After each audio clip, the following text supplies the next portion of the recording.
The Bible has been burned, banned, chained, decorated, and fiercely debated. It has undergone countless printings, reprintings, and translations, surviving empires, revolutions, and criticism. Despite this, it remains the best-selling and most widely distributed book in history, influencing law, morality, and culture across centuries. It has been called many things: divine, mythical, historical, but can it also be called scientific? If God created everything, if we believe that we were created by an intelligent designer, then we believe that He must have a purpose for our existence.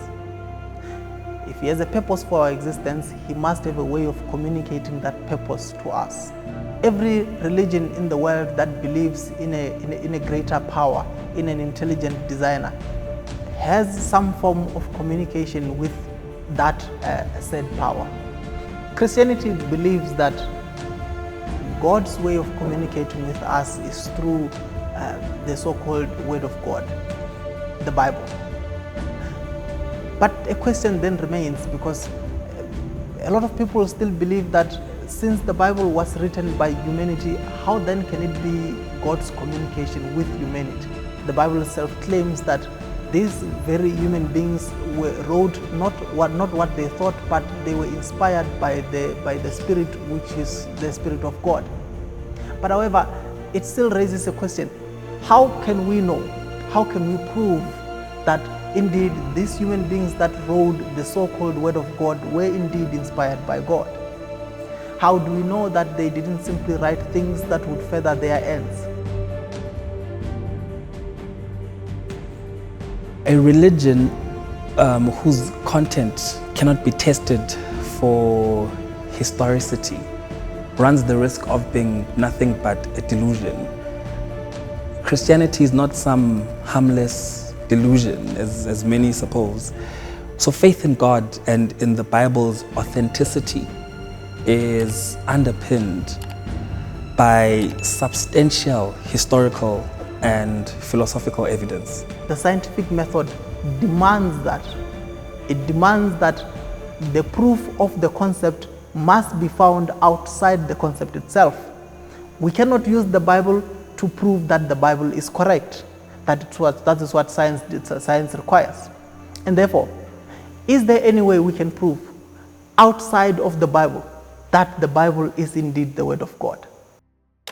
The Dead Sea Scrolls, these ancient manuscripts dating back over 2,000 years, confirm the accuracy of the Masoretic text, showing that the Old Testament texts had been copied with extreme precision over centuries, making the Bible's textual integrity remarkable, even according to the testimony of secular historians.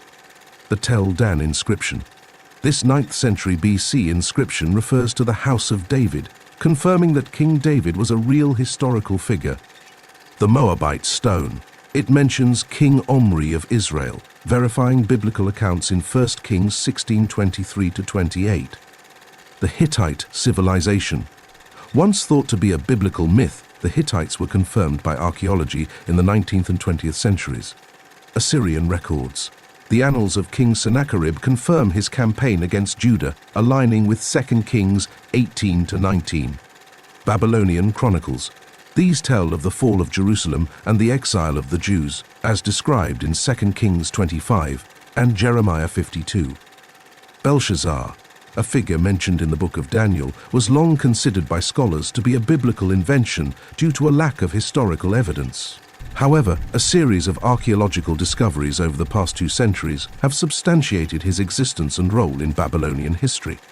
Nabonidus cylinders. Excavated from Ur, these clay cylinders contain inscriptions by King Nabonidus, who prays for, quote, Belshazzar, the eldest son, my offspring, confirming Belshazzar as his firstborn. Nabonidus Chronicle. This cuneiform text reveals that Nabonidus spent a decade in Temur, Arabia, leaving Belshazzar as the acting ruler in Babylon during his absence. Persian verse account of Nabonidus. This document states that Nabonidus entrusted the kingship to his eldest son before embarking on his journey. The existence of Jesus itself is one of the most well-documented facts of antiquity. Apart from the Bible, non-Christian sources affirm his life and death.